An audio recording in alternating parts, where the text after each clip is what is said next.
What's good, YouTube? Quasar here, bringing you guys the 6th day of Week of Exodia with Exodia Monarchs. So, of course, we got the 5 pieces of Exodia.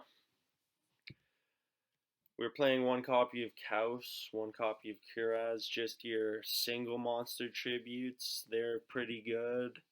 Kaus can banish, and then Kuraz can pop up to 2 cards.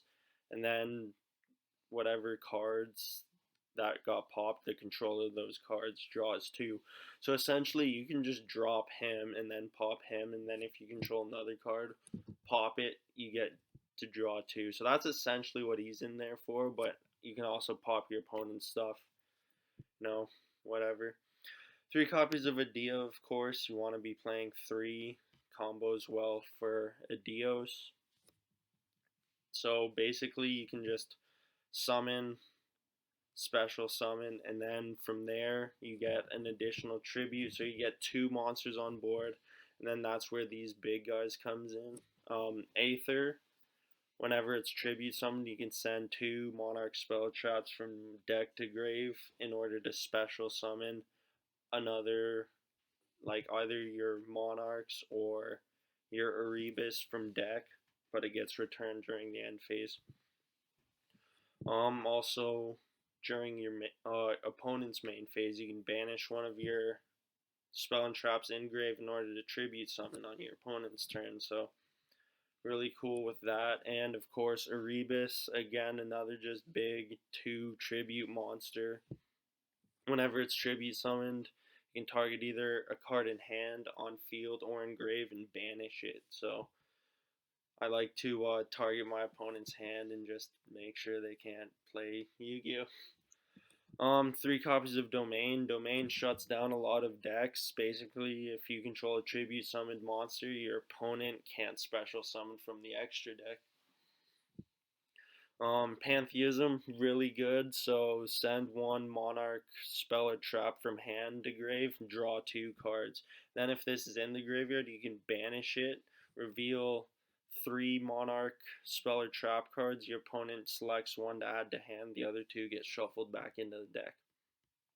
So this is where a big draw engine comes in. You play 3 copies of precious cards from beyond.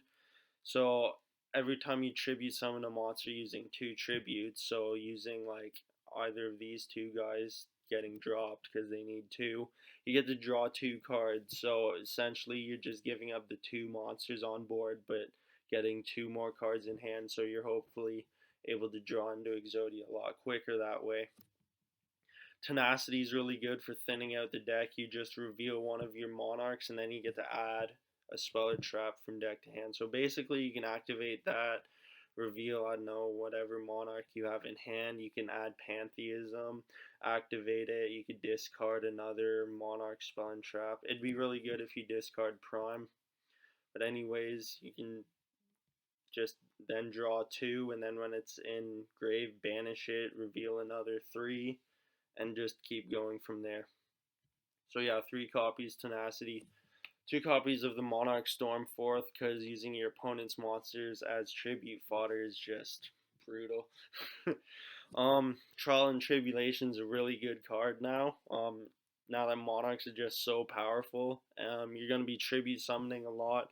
So like essentially you activate this when you tribute summon, and then during the end phase, depending on the number of monsters tributed, you get to apply certain effects. So 1 is draw a card, which you pretty much always do. 2, you get to add 2 from your graveyard back to your hand. So essentially the monsters you just tributed get added to your hand.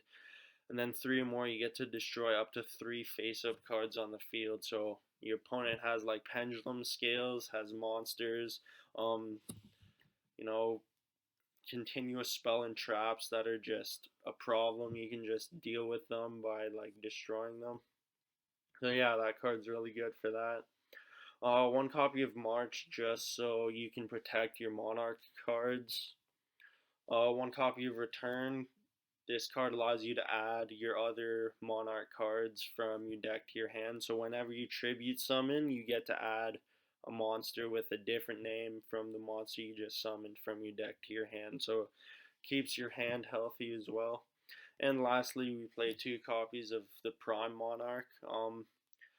Basically, you can shuffle 2 of your spell and trap cards into the grave and then draw. So again, another small draw engine. But when this card's in the graveyard, you can banish another spell or trap card, special summon this card, and it's not treated as a trap card.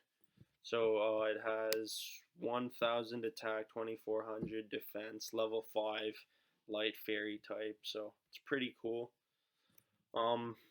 I mean, you could have 2 of them and then like overlay them, but you're not playing an extra deck because it's Monarchs. But yeah, anyways, that's basically what you want to be doing. So getting to like precious cards from beyond really quickly really helps, and then you can just sit on your boss monsters and just attack over everything. Like your basic Monarch stuff can just pretty much face off with any competitive meta deck at the moment, and then you just have a really sick draw engine to just get into your pieces of Exodia.